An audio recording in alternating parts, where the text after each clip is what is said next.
여러분 안녕하십니까? 이어서 포항에서 전해드립니다. 우리 지역은 낮부터 점차 맑아지겠고 기온도 올라 평년 수준을 회복하겠습니다. 다만 동해안은 오전까지, 울릉도 독도는 오후까지 바람이 강하게 불겠습니다. 송혜림 기상캐스터입니다. 오늘 낮부터는 완연한 봄을 느끼실 수 있겠습니다. 우리 지역에는 아직 비가 내리고 있는데요. 아침이 되면 대부분 그치겠습니다. 점차 구름이 걷히고 낮부터는 맑은 하늘 드러내겠고요. 기온도 평년 수준을 웃돌겠습니다. 동해안은 오전까지, 울릉도와 독도는 오후까지 바람이 강하게 불겠습니다. 시설물 관리에 유의하셔야겠습니다. 현재 동해 중부 먼바다와 동해 남부 전해상에는 풍랑주의보가 발효 중인데요. 오늘 밤까지 바람이 강하게 불겠고 내일까지 안개가 짙게 끼는 곳도 있겠습니다. 자세한 내일 날씨입니다. 오늘 경북 동해안은 낮부터 맑은 하늘과 함께 평년 기온을 회복하겠습니다. 오늘 아침 최저 기온 울진과 영덕, 경주 11도, 포항은 13도입니다. 낮 최고 기온은 울진 17도, 포항 18도, 경주 21도가 예상됩니다. 울릉도와 독도에는 오전에 흐리고 비가 오겠는데요. 오후가 되면 비는 그치겠지만 바람은 강하게 불겠습니다. 낮 최고 기온 울릉도 15도, 독도 14도가 되겠습니다. 동해 남부 전해상과 동해 중부 먼바다에는 풍랑주의보가 발효된 가운데 바람이 매우 강하게 불고 안개도 짙게 끼겠습니다. 바다의 물결은 동해 전해상에서 1에서 4m로 매우 높게 일겠습니다. 오늘 비가 그친 뒤 기온이 점차 오르겠고요. 일요일부터 월요일까지 비가 한 번 더 내리겠습니다. 날씨였습니다. 농어촌은 버스가 자주 다니지 않아 노인들의 불편이 이만저만이 아닌데요. 지난해 싼 요금에 이용할 수 있는 희망버스를 시범적으로 운행한 포항시가 이번에는 행복택시를 도입해 교통 불편 해소에 나섰습니다. 보도에 김철승 기자입니다. 교통오진 포항의 한 시골면 33개 마을 가운데 버스가 아예 다니지 않거나 하루 두세 번 다니는 마을이 대부분입니다. 우리 동네 같은 경우에도 사실 버스도 안 다니고 한 3km 걸어 나와서 버스를 탑니다. 이 지역 주민 4,700여 명의 교통 불편을 해소하기 위해 행복택시가 도입됐습니다. 석 대의 택시가 각 마을에서 면 소재지까지 주민들을 날라줍니다. 1회 이용 요금은 2,400원, 2명 이상이면 인당 1,200원꼴로 버스 요금 정도입니다. 제가 몸이 조금 잠깐 아파도 참 119 불러가 가는 것도 쉽지만은 그래도 이게 빠르죠. 승객이 교통카드로 결제하면 부족한 금액은 국비와 시비로 보전해 줍니다. 당초 목표는 10대였으나 지원자가 없어 석 대만 운행되면서 장날과 아침 저녁은 수송에 한계가 예상됩니다. 아직 성과가 아직 파악이 안 되기 때문에 버스 노선은 그대로 유지하고 시민 불편을 최소화하도록 하겠습니다. 지난해 죽장면에 도입된 10인승 희망버스는 자리를 잡아가고 있습니다. 하루 3번 7개 마을을 운행하는데 회당 이용객이 평균 8, 9명에 이릅니다. 이달 말 한 대를 더 도입해 면 내 다른 동에도 투입할 계획입니다. 교통오지의 대체 교통수단이 속속 도입되고 있지만 예산 문제로 전 지역으로 확산되기까지는 긴 시일이 걸릴 것으로 보여서 시골 지역 교통격차 해소가 새로운 과제가 될 것으로 보입니다. MBC 뉴스 김철승입니다. 포항시는 당초 예산보다 8.2% 증가한 1조 5,350억 원 규모의 제1회 추가 경정 예산안을 편성해 시의회에 제출했습니다. 주요 사업 내용을 보면 공공부문 일자리 확대에 43억 원, 형산강 프로젝트에 14억 원, 강소기업 육성 기반 구축에 65억 원, 도로망 확충에 118억 원, 폐철도 공원화와 도시재생에 105억 원 등입니다. 경주시도 침체된 지역경제 활성화를 위해 1조 2,620억 원 규모의 1회 추경 예산안을 편성해 시의회에 제출했습니다. 이번 추경안은 당초 본 예산안에 비해 15.6%인 1,700억 원이 증액된 것으로 주요 사업으로 월성복원 200억 원, 노인복지회관 건립비 30억 원, 황성공원 토지 매입 74억 원 등이 포함됐습니다. 지난 3월 대구 경북 지역 미분양 주택이 늘었습니다. 한국은행 대구 경북본부에 따르면 3월 말 기준 대구 경북 지역 미분양 주택은 5,700여 가구로 전달보다 600가구 정도 늘었고 전국 미분양 주택의 10.7%를 차지하고 있습니다. 지난해 3월 대구 경북의 미분양 주택이 2,100여 가구였던 점을 감안하면 1년 사이 2배 이상 늘어난 것입니다. 어제는 갯녹음으로 황폐화된 연안바다에 해조류를 심자는 바다 식목일이었습니다. 수산당국이 해마다 바다숲 가꾸기 사업을 벌이고는 있지만 갯녹음 확산을 막아내지는 못하고 있습니다. 장성훈 기자입니다. 해조류가 사라진 바다 사막 갯녹음 현장입니다. 현재 동해 연안 안반의 60% 이상은 풀 한 폭이 없는 사막으로 변했고 그중에서도 포항 연안이 가장 심합니다. 지금 현재 연안 수온이 계속적으로 상승을 하고 그래서 지금 연안의 갯녹음이 상당히 지금 확산이 되고 있습니다. 그래서 수산당국은 7년 전부터 해온 바다숲 가꾸기 사업으로 올해는 경북 동해안 640헥타르에 인공호초를 활용해 해조류를 심고 있습니다. 지난해에 비해 2배 이상 커진 규모입니다. 또 경북 연안에 군락을 이뤄 자생하는 대형 해조류인 대왕을 곳곳에 인공 이식해 바다숲 조성 효과를 높인다는 계획입니다. 대왕은 다른 해조에 비해서 성장도 좋고 상당히 해적 생물에 대한 내성이 강합니다. 여기에다 4년 전부터 매년 5월 10일을 바다 식목일로 정하고 보다 큰 국민적 관심과 과감한 예산 지원을 바라고 있습니다. 지금 수준의 관심과 예산으로는 갯녹음의 확산 속도를 막을 수 없다고 판단하기 때문입니다. 불이 난 산은 서둘러 복원하면서도 황폐화된 바다숲은 눈에 보이지 않는다는 이유로 대수롭지 않게 여기는 현실. 결국 바다가 미래 성장 동력인 경북 동해안이 가장 큰 피해를 볼 수밖에 없는 만큼 국민적 관심을 이끌어낼 수 있는 지역 차원의 대책이 필요해 보입니다. MBC 뉴스 장성훈입니다. 농림축산식품부는 국내 과수의 높은 바이러스 감염률로 생산량과 경쟁력이 떨어진다고 보고 현재 4%인 무병 묘목 보급률을 오는 2025년까지 80%까지 늘리겠다고 밝혔습니다. 이렇게 되면 과수 생산량은 24%가량 늘어나고 당도 향상 등 상품성이 높아질 것으로 분석됐습니다. 농림축산식품부는 이를 위해 오는 2018년부터 과수 묘목에 대한 바이러스 검사를 의무화하고 무병 보증을 받지 않은 묘목에 대해선 정부 지원을 하지 않기로 했습니다. 산딸기 생산 지역인 포항시 장기면 서촌리에 미콘 공장 설립이 추진되자 주민들이 인근 도로변에서 천막 농성에 들어갔습니다. 주민 40여 명은 레미콘 공장에서 관정을 파면 농업용수와 식수 고갈이 우려되고 공장 가동으로 분진이 날리면 장기 산딸기의 브랜드 가치가 하락한다며 전량 구매를 요구했습니다. 이에 대해 동해개발 측은 식수가 부족하면 회사 측에서 대책을 마련하고 분진에 대해서는 완벽한 시공을 해 피해가 없도록 하겠다고 밝혔습니다. 동해개발 측은 7,700여 제곱미터의 레미콘 공장 설립 허가를 받아 지난해 11월 착공 신고를 했지만 주민 반발로 공사를 중단한 뒤 최근 다시 재개했습니다. 경주 방패장 1단계 동굴식 처분장에 이어 2단계로 표층식 처분장 건설 사업이 추진되자 지역 주민들이 문제를 제기하고 나섰습니다. 표층식이 동굴식에 비해 덜 안전한 반면 공사비는 적기 때문에 절감한 비용 일부를 지역에 내놔야 한다는 논리입니다. 김영일 기자가 보도합니다. 정부는 지난해 8월 방패장 동굴 처분식 저장고를 1단계로 완공한 데 이어 2단계 방패장 사업을 추진하고 있습니다. 2단계는 표층 처분 방식으로 12만 5천 드럼의 방사성 폐기물을 저장할 수 있는데 승인 절차를 거쳐 3년 뒤 완공할 계획입니다.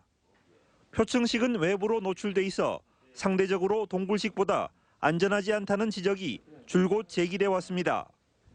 표층 처분은 지진이나 태열에 의한 폭격으로 방벽이 무너질 때 또 바로 주민들에게 피해를 입힐 수 있는 그런 안전성의 문제가 있습니다.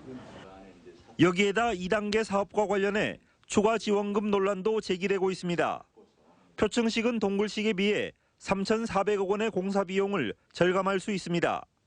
이 때문에 경주시의회와 인근 주민들 사이에서 절감한 사업비의 일부를 지역 발전을 위해 사용해야 한다는 주장이 나오고 있습니다.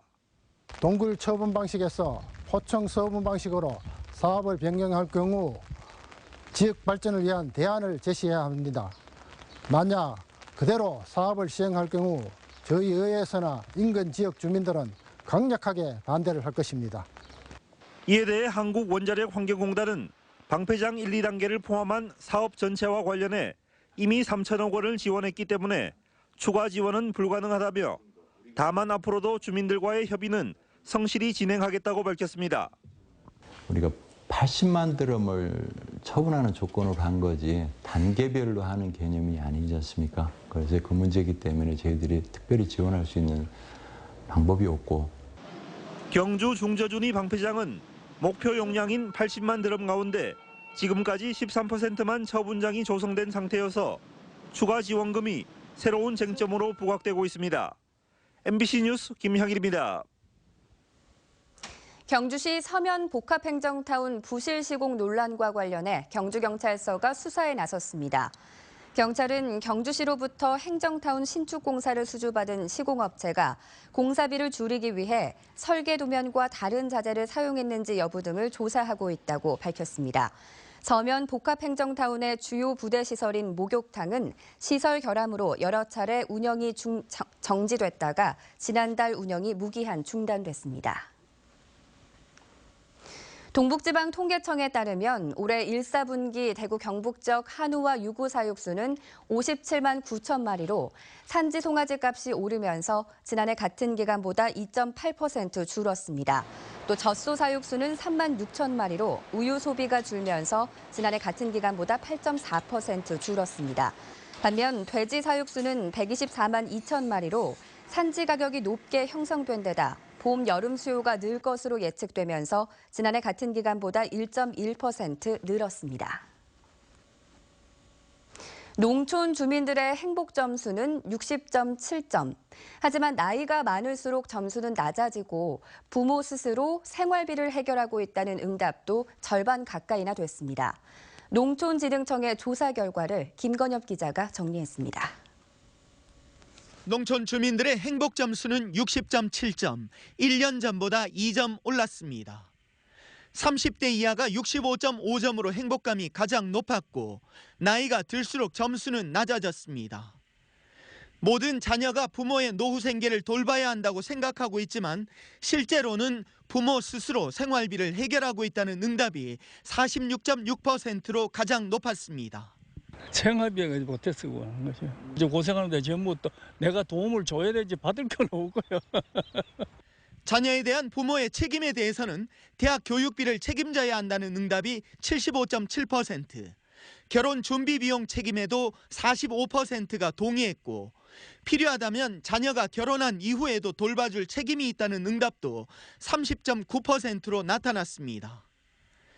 농촌 지역에 가장 필요한 정책으로는 기초소득 보장을 가장 많이 꼽았고 교육과 건강 증진, 교통수단 확보 등의 순으로 나타났습니다.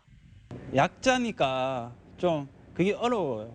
가격이 내려갔을 때는 정부에서는 아무 신경도 안 써주고 막상 올라갔을 때 이제 수립한다 하는데 또 학생 자녀가 있는 가구 중 약 70%에서 사교육을 하고 있고 월 평균 사교육 비용은 25만 1,000원으로 나타났습니다. 농촌진흥청은 이번 조사 결과를 토대로 농촌 주민의 삶의 질과 생활 안전성을 높이는 다양한 방안들이 마련되기를 기대한다고 밝혔습니다. MBC 뉴스 김건엽입니다. 농업용 면세유 수요는 늘었지만 가격은 하락세로 돌아섰습니다. 오피넷과 농협에 따르면 최근 휘발유 가격은 리터당 500원으로 지난달보다 2원, 경유는 560원으로 지난달보다 5원 하락했고 난방용 등유는 545원으로 전월 대비 15원 올랐습니다. 농협은 본격적인 농번기가 시작되면서 면세유 수요는 늘었지만 면세유 공급 단가에는 별 차이가 없다고 밝혔습니다. 경상북도의 농업 CEO 지원 사업이 업체당 평균 84%의 매출액 증가와 2,200여 명의 신규 일자리 창출 성과를 거둔 것으로 나타났습니다. 경상북도가 경북농민사관학교를 통해 배출한 핵심 리더 기업 185곳에 2억 5천만 원씩을 지원한 결과 매출액은 433억 원으로 종전에 비해 84% 증가했고 고용 인원은 4,849명으로 2,200여 명이 증가했다고 밝혔습니다. 이는 유통, 가공, 브랜드 육성 등 현장에 접목할 수 있는 맞춤형 현장 교육이 주요했기 때문으로 경상북도는 올해도 34곳에 73억 원을 지원할 계획입니다. 내 고향 7월은 청포도가 익어가는 시절, 민족 저항시인 이육사의 대표작 청포도인데요. 청년 이육사 선생이 문단에 등단하고 항일 활동을 한 주 무대인 대구의 이육사 문학관이 문을 열었습니다. 김철우 기자가 다녀왔습니다. 지어진 지 100년은 된 듯한 1900년대 초 일본식 목재 건물. 흙벽을 털어내고 바닥을 뜯어내고 나무 기둥과 기와 정도만 남기고 모두 철거됩니다. 철거된 집은 100년 전의 느낌을 살린 채 이육사 문학관으로 탈바꿈했습니다. 이육사 선생이 인생의 절반 가까이를 대구에서 살며 활동했다는 사실이 묻혀 있는 것을 안타까워하던 박현수 교수가 형과 함께 사제를 틀었습니다. 이육사 시인이 대구와 관련이 있다는 것을 아는 사람 거의 없습니다. 예. 안동 사람이라고 알고 있죠. 활동도 안동에서 한 줄 알고 있습니다. 그래서 제가 이육사 전공자로서 그거는 좀 밝히고 싶은 생각이 있었고요, 첫 번째. 본명은 이원록. 대구로 이사 온 지 7년 만인 1927년 조선은행 대구지점 폭발 사건에 연루돼 대구 교도소에서 수감 생활을 할 당시에 수임번호 264번을 따 이육사라는 필명이 됐습니다. 저희 아버지는 그 고문이 아주 많이 당해가 그 한복을 일주일에 4번을 갖다 드려도 다 그 피로 물들었다. 일제강점기 일본 헌병대 관계자가 살았던 집을 골라 문학관을 지은 것도 선생의 저항 정신과 무관하지 않다고 합니다. 그 일제 치하에서 정말 어떻게 보면 주옥 같은 시들을 쓰셨던 것처럼 저희도 이 건물에서 그러한 새로운 어떤 그런 의미들이 생성될 수 있지 않을까 하는 생각에서 저희가 부수지 않고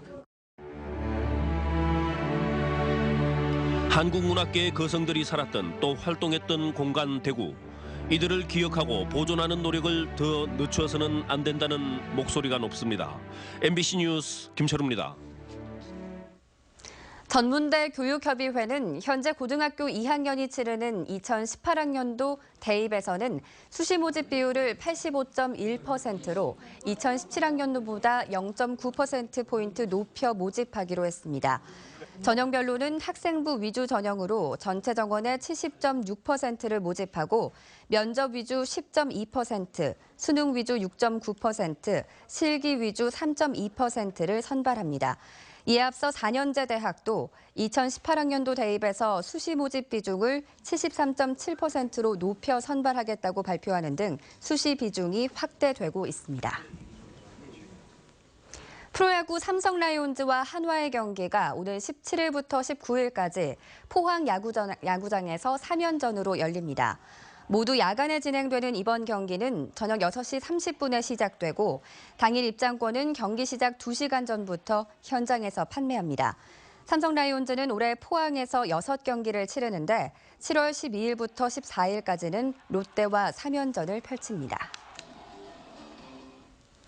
경북교육청은 오늘 15일 제35회 스승의 날을 앞두고 이번 한 주간을 스승 존경, 제자 사랑 주간으로 정하고 다양한 프로그램과 행사를 추진합니다.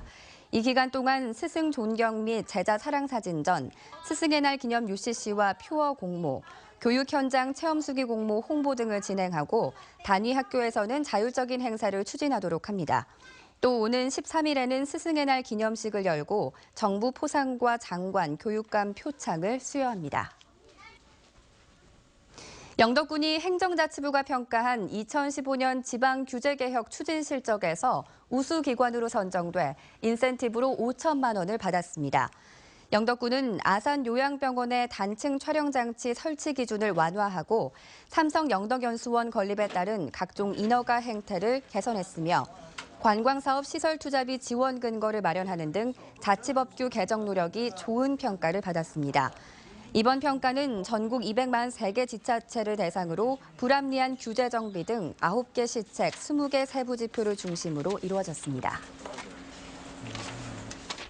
국제 라이온스 협회 경북지구는 필리핀 다문화 가정 20가정에게 모국 방문의 기회를 제공했습니다. 국제 라이온스 협회는 경제적인 여건으로 고향 방문이 어려운 필리핀 다문화 가정 20가정 50명에게 왕복 항공권과 선물 구입비로 1인당 60만 원씩 4천만 원을 지원해 고향을 방문할 수 있도록 했습니다. 유엔 기구 수장들의 경북 방문이 잇따를 것으로 보입니다. 반기문 유엔 사무총장이 오는 30일 경주에서 개최되는 유엔 NGO 컨퍼런스에 참석하기로 한 데 이어 11월 유교 책판 세계기록유산 등재 1주년 기념 행사에 이리나 보코바 유네스코 사무총장이 참석할 것으로 보입니다. 경상북도는 정병윤 경제부지사가 유네스코를 방문한 자리에서 이리나 보코바 사무총장의 긍정적 답변을 얻었다며 경북의 세계문화유산 등재 노력이 탄력을 받을 것으로 전망했습니다. 경북농업기술원은 농업인재 육성을 위해 청년 농업인 육성 프로젝트를 추진합니다. 이를 위해 20억 원을 들여 농업계 고등학교 학생 학부모 교육과 영농승계 특별교육, 청년 농업인 자립기반 구축시범 사업 등 5개 분야 13개 사업을 추진합니다. 경상북도는 농가 인구 2명 가운데 1명꼴로 60살 이상 노령이어서 차세대 농업인재 육성이 시급하다며 지원 정책을 지속적으로 펼쳐나가기로 했습니다.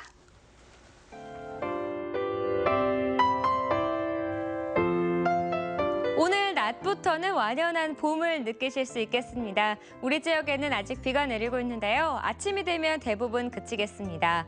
점차 구름이 걷히고 낮부터는 맑은 하늘 드러내겠고요. 기온도 평년 수준을 웃돌겠습니다. 동해안은 오전까지, 울릉도와 독도는 오후까지 바람이 강하게 불겠습니다. 시설물 관리에 유의하셔야겠습니다. 현재 동해 중부 먼바다와 동해 남부 전해상에는 풍랑주의보가 발효 중인데요. 오늘 밤까지 바람이 강하게 불겠고 내일까지 안개가 짙게 끼는 곳도 있겠습니다. 자세한 내일 날씨입니다. 오늘 경북 동해안은 낮부터 맑은 하늘과 함께 평년 기온을 회복하겠습니다. 오늘 아침 최저 기온 울진과 영덕, 경주 11도, 포항은 13도입니다. 낮 최고 기온은 울진 17도, 포항 18도, 경주 21도가 예상됩니다. 울릉도와 독도에는 오전에 흐리고 비가 오겠는데요. 오후가 되면 비는 그치겠지만 바람은 강하게 불겠습니다. 낮 최고 기온 울릉도 15도, 독도 14도가 되겠습니다. 동해 남부 전해상과 동해 중부 먼바다에는 풍랑주의보가 발효된 가운데 바람이 매우 강하게 불고 안개도 짙게 끼겠습니다. 바다의 물결은 동해 전해상에서 1에서 4m로 매우 높게 일겠습니다. 오늘 비가 그친 뒤 기온이 점차 오르겠고요. 일요일부터 월요일까지 비가 한 번 더 내리겠습니다. 날씨였습니다. 이상으로 뉴스데이를 마치겠습니다. 시청해주신 여러분 고맙습니다.